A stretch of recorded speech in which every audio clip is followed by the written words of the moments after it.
con nosotros el abogado Gonzalo Bellido. Él tiene la defensa en este momento de dos casos que son muy mediáticos y que despiertan el interés de la población.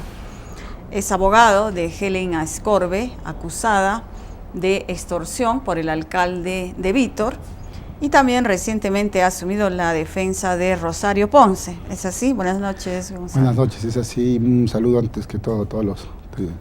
Bien, hablemos del caso Helen Aizcorbe. En la última audiencia, su defensa, o sea, usted y otro abogado, abogaron para que no se les vuelva a internar en prisión como finalmente ha ocurrido. ¿Cuál es el argumento, más allá del arraigo laboral, del que ya se ha hablado bastante y el juez ha explicado, ¿no?, de que si uno utiliza su trabajo para cometer un delito, entonces no puede acogerse a ese arraigo laboral? Es como decir, bueno, voy a seguir tal vez cometiendo algún ilícito. ¿Qué dice usted al respecto? Bueno, este tema, en realidad, como usted lo ha dicho, es un tema mediático. Lamentablemente, no solamente en Arequipa, sino en nuestro país, los temas mediáticos generan mucha presión en el Poder Judicial y en el Ministerio Público, y es un tema que negarlo es tapar el sol con un dedo, porque conocemos casos a nivel nacional que nos dicen ello, ¿no? Partiendo de ese punto. En segundo lugar, nosotros en la audiencia, la defensa a la que yo he asumido, nosotros planteamos que la prisión preventiva no procedía, porque no porque estemos definiendo que no hay delito, no porque estemos indicando que ya es inocente.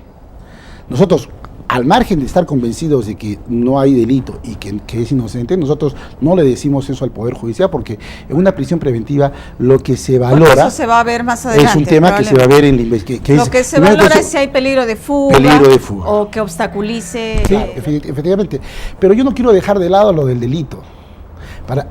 Antes de tocar el tema de los arraigos laborales, pero los arraigos familiares, laborales y domiciliarios, primero tiene que acreditarse el delito. En este caso, se le imputa el delito de extorsión.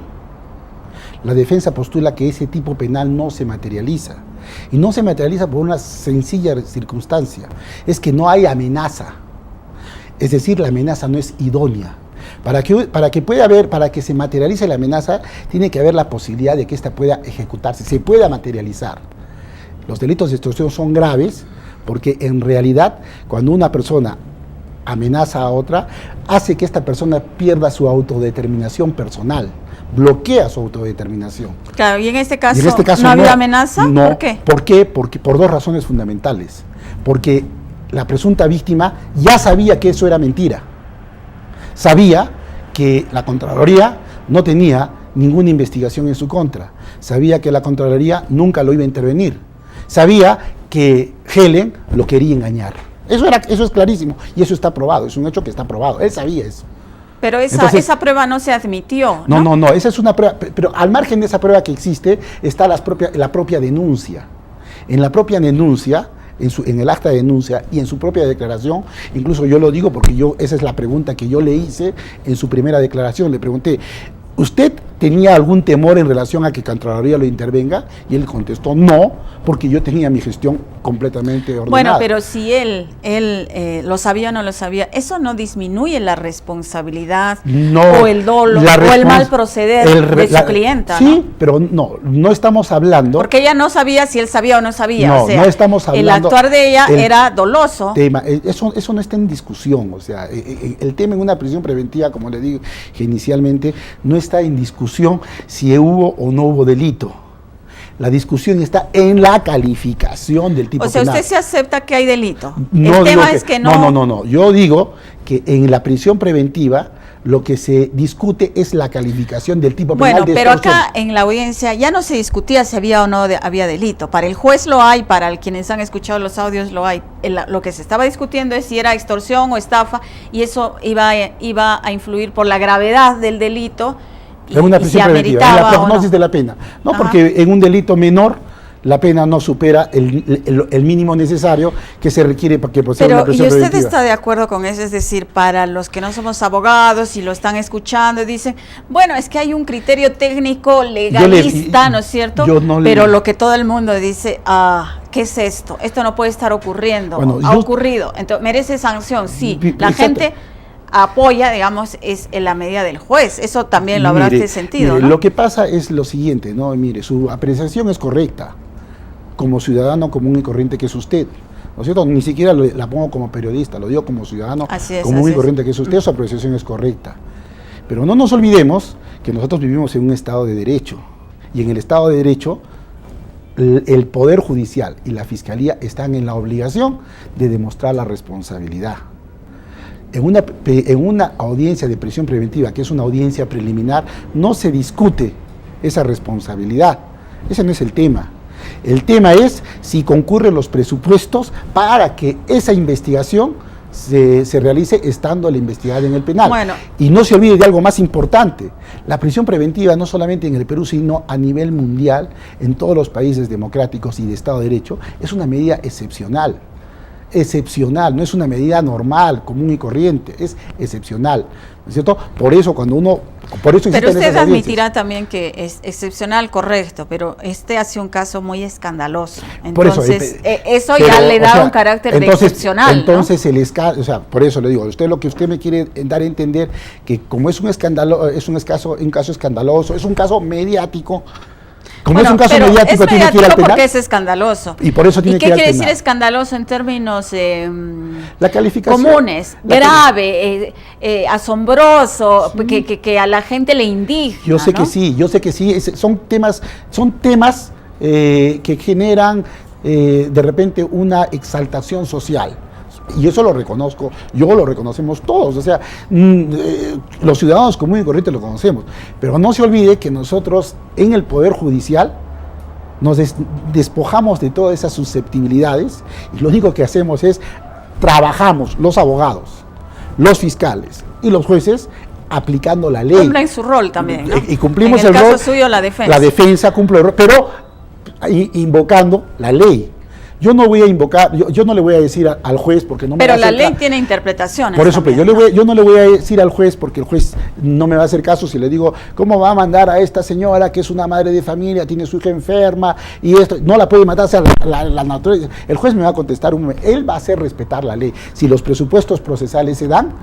Bueno, asumiendo que en los dos presupuestos que usted me ha mencionado, que no se ha aprobado o no se trataba de extorsión y en fin.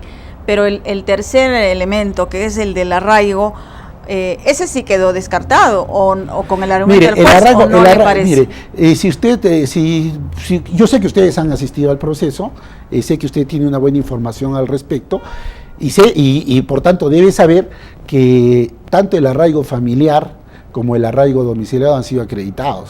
O sea, no es que no tenga, están debidamente acreditados. Lo único que para el juez no está acreditado es el arraigo laboral. Y esa resolución a mí me parece realmente desproporcionada, no se ajusta a derecho, porque decir que una persona es abogada, ¿no es cierto?, y que tiene contratos con otras instituciones, que no viene al caso decirlo, pero son contratos laborales de servicio con otras instituciones, eso pueda indicar que esos contratos son ilícitos. O sea, es ilógico. No, le digo. Pero es una prevención, es como si a un médico se le suspendiera por mala praxis, ¿no? Porque en su calidad de abogada le voy a poner el ejemplo, en este caso. Le voy a poner el ejemplo y se le diga, no puede dejar de ejercer porque lo esperan 2 operaciones igualitas a las que acaba de matar a alguien, ¿no? Entonces, ya, primero, su apreciación es subjetiva y si esa apreciación la ha aplicado el juez, es una apreciación subjetiva. Lo objetivo es, y le voy a poner su mismo ejemplo, un médico que se dedica a la práctica de la ginecología, ¿no es cierto?, y que practica un aborto, 1, 2, 3 abortos, ¿no es cierto?, y que tiene su consulta privada y además trabaja en un hospital. Le pregunto, el hecho que haya realizado un aborto en su consultorio privado indica que la labor que realiza en el hospital en la clínica o en un instituto de salud pero ya sea deja ilícita, de ser un no, profesional pero la respuesta, mire, yo no le voy a dejar dar pero la si respuesta. no el colegio médico, por ejemplo, Eso nunca es otro lo suspendería. eso será otro o sea, tema. Si hay suspende, Ese no es es el que otro sí tema. generaliza, No, ese como es el usted dice, lo que usted se dice, generaliza. Eso es otro tema, Si un abogado pero la comete un respuesta, fraude, pero la respuesta como abogado, es, la respuesta es ¿qué nos correcta. Yo le garantiza pregunto, que va a seguir haciéndolo no en le todos garantiza esos nada, contratos? no le garantiza nada. Yo le explico. Las conductas ilícitas se materializan en el momento en que se materializan y en el lugar que se materializan. Bueno. Usted no me puede hablar de una conducta ilícita, en el caso del ejemplo del médico, no me va a decir que la labor que realiza en el hospital es ilícita. Y no me va a decir que no tiene arraigo laboral, No, porque pero así hay trabaja una en el ética hospital, profesional, pero pues, no ¿no? tiene nada que ver la ética Okay, con lo que nosotros esta audiencia de prisión exactamente, preventiva. ese no es un De tema acuerdo. de Pasemos debate. el tema entonces. ¿Cuál va a ser su argumentación para defender Bueno, a primero, la señora Helen Aizcorbe? Primero, en segunda instancia, lo que tiene que ser clarísimo es que la sala de apelaciones no puede ser la misma, que ha resuelto ya 2 veces el mismo caso. Bueno, pues son no puede ser. personas. Entonces, ya, okay. Por eso, nosotros lo que no vamos... para la prisión, vamos ya al caso concreto. de fondo. Bueno, es un claro, tema, ¿cuáles son los argumentos que ese es podrían tema, defender a esta Ese señora? es un tema que todavía no lo he evaluado, Ah. porque he estado más que todo abocado a esto de la Pero hay una preventiva. evaluación preliminar, Hay una si evaluación no hubiera preliminar. aceptado el caso. Claro, hay una evaluación preliminar, obviamente no lo voy a decir, es una estrategia de defensa y además estaría revelando actos de investigación que por ley estoy prohibido de hacerlo, pero considero que el transcurso de la investigación nos dará algunas circunstancias y algunas razones. Ahora, lo para que parece determinar... inapelable para la ciudadanía, no sé si para los abogados, son los audios, pues, donde se escucha claramente a la señora y exactamente se escucha lo que por lo que ha sido denunciada, que está tratando de extorsionar a una persona, eso es un tema, exigiéndole un pago, tratando de convencerlo, tratando de asustarlo. Mire, yo no voy a justificar ese audio. Lo que sí voy a lamentar es, por ejemplo, que se hayan hecho públicos. Esas investigaciones son reservadas. La transcripción del audio y lo que se dice en el audio es una cuestión reservada, porque no sabemos. Mire, el haber usted escuchado el audio y el haber escuchado a la ciudadanía el audio ya ha generado una información a la colectividad y a usted mismo. Usted ya ha emitido una ya nos ha formado una conclusión. Opinión, Ha emitido una conclusión, ¿no es cierto? Pero no sabe cuál es el trasfondo del audio, no sabe por qué se dio, cómo se dio y en qué circunstancias se dio, que eso va a ser materia... Pero claro, eso pueden va a ser haber materia, atenuantes, pero hay un hecho, ¿no? Bueno, no. Eso va a ser materia de investigación, ese va a ser lo que se va a desarrollar en la investigación. Y al final se Ahora, determinará. en relación al alcalde Víctor, que es quien la denuncia, usted me dice que él ha aceptado, que ya sabía. ¿Cuánto tiempo antes él ya sabía? Yo tengo pruebas que sabía en no... julio. O sea, 2 meses y medio antes de que... ¿Y eso qué le revelaría? ¿Qué revelaría? Primero 2 cosas fundamentales. Que él no podía ser ni extorsionado ni podía ser engañado. Porque él ya sabía que lo que Helen Aizcorbe le estaba proponiendo era falso. Claro, pero le siguió la corriente para denunciarla. Le siguió eso tendrá que explicar. Yo no sé por qué le siguió la corriente. Esa es una cuestión que solamente él la puede explicar. Yo podré tener mi presunción, pero es mi presunción. Las investigaciones dirán realmente si le siguió la corriente o qué es lo que él pretendió, o de repente le tendió una trampa. Eso no sabemos. No sabemos eso. O también cuál era el objetivo que él perseguía. O sea, eso no lo sabemos. Eso lo podrá decir las investigaciones. Judicialmente, ¿no? Por ejemplo, si la fiscalía intervino un mes antes, ¿eso cambia la cosa? O sea, no cambia la cosa, cambia el fáctico, el hecho. Ajá. Lo cambia absolutamente todo, porque si hablamos de extorsión, estamos hablando de un bloqueo de autodeterminación, y si hablamos de estafa, estamos hablando de un error y engaño, entonces cambia la figura. O sea, bueno, o sea, él sabe, los que ven en materia penal saben lo que estoy diciendo. El alcalde Víctor efectivamente tendrá que dar su manifestación y explicar varias cosas que en realidad han quedado un poco en el aire, ¿no? Pero en la oficina de su clienta se encontraron otros documentos que comprometerían a otra serie de alcaldes locales. ¿Eso no va a ser comprendido en este proceso o sí? Por ejemplo, es otra cosa que yo no sé cómo tiene usted esa información, si eso es reservado. No sé, o sea, eso también tendrá que explicarse, ¿no? Y no sabemos el contexto. Y el haber tenido esa información, de repente a medios de comunicación los ha llevado a conclusiones que son conclusiones erróneas. Pero, ¿no? ¿y por qué no hay cierta transparencia? ¿Por qué defiende usted que todo sea reservado? Entonces, la ciudadanía, ¿cómo cautela sus intereses? Mire, la prensa, ¿cómo hace seguimiento? La prensa y la ciudadanía, primero tienen que tener en cuenta dos cosas fundamentales. Que la investigación, de acuerdo a la Constitución, es una competencia exclusiva del Ministerio Público. No es de los medios de comunicación. Los medios de comunicación no participan en la investigación. No es un tema es un tema del Ministerio Público. Y tenemos que confiar en el Ministerio Público. O sea, no significa que, si nosotros decimos, si usted me dice, ¿cómo hacemos seguimiento de los casos? ¿Cómo controlamos? No participamos directamente, pero sí como ciudadanía tenemos derecho a informarnos, tenemos derecho a opinar, me imagino que ustedes tendrían que recoger la información del fiscal, y el fiscal sabrá cómo lo informa y en qué circunstancias lo informa, porque ese es el deber. O de repente el Ministerio Público tendrá una oficina de prensa y sabrán cómo informan. Pero que tengan, o sea, yo no es que defienda o pretenda ocultar la investigación. Lo que yo quiero, el objetivo de esta situación de mantener en reserva la investigación son dos. Simplemente las estrategias del fiscal para llegar a la verdad tienen que mantenerse en reserva. Y en segundo lugar, y que para mí es lo más importante y lo fundamental, es que no se puede poner a una persona como culpable mientras no sea así establecida en una sentencia. Muy bien. En una sentencia Vamos judicial. a estar de todas maneras, toda la ciudadanía, pienso, atenta al desarrollo Me parece de muy bien, me parece muy bien, y me parece que a quien deben entrevistar Pasemos para rápidamente eso es al al fiscal, tema, ¿no? Rosario Ponce. Este sí es un caso, bueno, a mi entender, a mi humilde entender, realmente complejo. ¿Por qué ha asumido usted este caso complejo, a estas alturas, ¿no? Mire, complejo, yo no lo diría complejo. Que se haya permitido que el fiscal se tome 2 años para hacer diligencias preliminares es una cosa que procesalmente no corresponde. Se lo digo yo en el tema del nuevo modelo procesal. Bueno, pero ya ha pasado. Perfecto. Pero eso que hayan pasado 2 años no significa que el proceso sea complejo. Punto no, lo digo no por el tiempo, sino por la infinidad de fuentes. Ahora, infinidad de pruebas, le digo, mire. Fuentes, digo. Mira, yo le digo una cosa. No sé si de confusiones, de versiones encontradas. Yo le digo una cosa, y sin ir al debate ni a relucir medios de investigación o actos de investigación realizados por la Fiscalía. Yo le digo algo muy concreto. Cuando el fiscal formaliza investigación es porque de las diligencias preliminares que ha hecho, tiene indicios de que el delito existe, de que hay un delito. Y tiene indicios de que en ese delito hay un autor, que están vinculados. ¿No es cierto? Ahora, estos indicios son hechos probados, hechos bases probados, que estos indicios generan una presunción. Pero esos indicios están en relación con el delito que se investiga. Le voy a poner un ejemplo.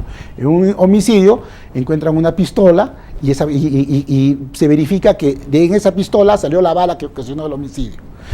Hacemos las averiguaciones y resulta que la pistola pertenece al sujeto A. El indicio razonable es que y es probado que la pistola pertenece a A. Pero eso no significa que la hayas disparado. Obviamente, entonces, en base a ese indicio, sí se puede generar. Y no ocurre eso en el caso de Rosario Ponce. Bueno, yo no lo sé.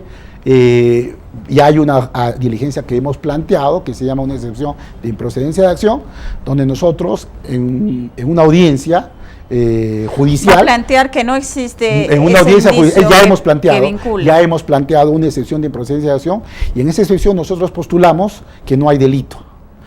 Y en este caso vamos a exigir que la Fiscalía nos diga. O sea, que no hay ningún indicio que señale que ha habido un delito. Personalmente creo que no, pero creo que esta audiencia tiene por objeto que la Fiscalía nos diga cuáles son esos indicios. Que nos los diga, y nos diga, y para que pueda continuar con la investigación, realmente cuál es el hecho probado que ella tiene que vincule a Rosario Ponce con el delito que le atribuye. Los guantes no. Mire, eso de los guantes es un tema que, por ejemplo, hasta ahora no nos los exhiben.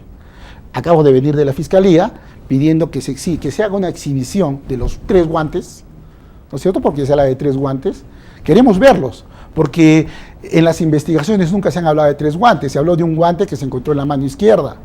y luego se habló de un guante que se encontró a 40 metros, pero resulta que ahora son 3 guantes. Son 2 guantes que se han encontrado. Por eso estamos pidiendo que se exhiban físicamente esos 3 guantes. Bueno, si existen, se tendrá que dar Bueno, en este caso sí concuerdo con usted en que el tiempo que ha pasado es excesivo y que no se puede seguir postergando esto otros 9 meses, porque realmente hay un tema. Es una injusticia para cualquiera de las dos partes que sea finalmente... Perfecto, ¿no? Pero más que todo, acá se atenta contra un derecho fundamental, ¿no? Ninguna autoridad puede mantener a una persona permanentemente en un estado de culpabilidad, sin tener medios de prueba pero suficientes, no está ¿no? como culpable, sino como presunta. No, Usted mismo ya acaba de decir que cuando ha formalizado la investigación, no es culpable hasta que cuando tenga ha una formalizado sentencia. la investigación la señora fiscal, ahora sí, le ha es una presunta. imputado el delito de homicidio, ¿no? Muy bien. Muchas gracias, doctor Bellido, por estar con nosotros. Gracias a usted. Y cualquier cosa yo para absolverles, de acuerdo, con todo gusto. Hacemos una breve pausa y regresamos. Arequipa tiene marcado en su destino un sismo de proporciones preocupantes. Si usted pensaba que con el terremoto acaecido en junio del 2001 la cosa tardaría en repetirse, aún nos encontramos en el radio de acción de un devastador desastre natural. Socios de Ampaca denuncian a aliado de Juan Manuel Guillén de promover invasiones en sus terrenos y en otras zonas aledañas a la carretera Arequipa-La Joya.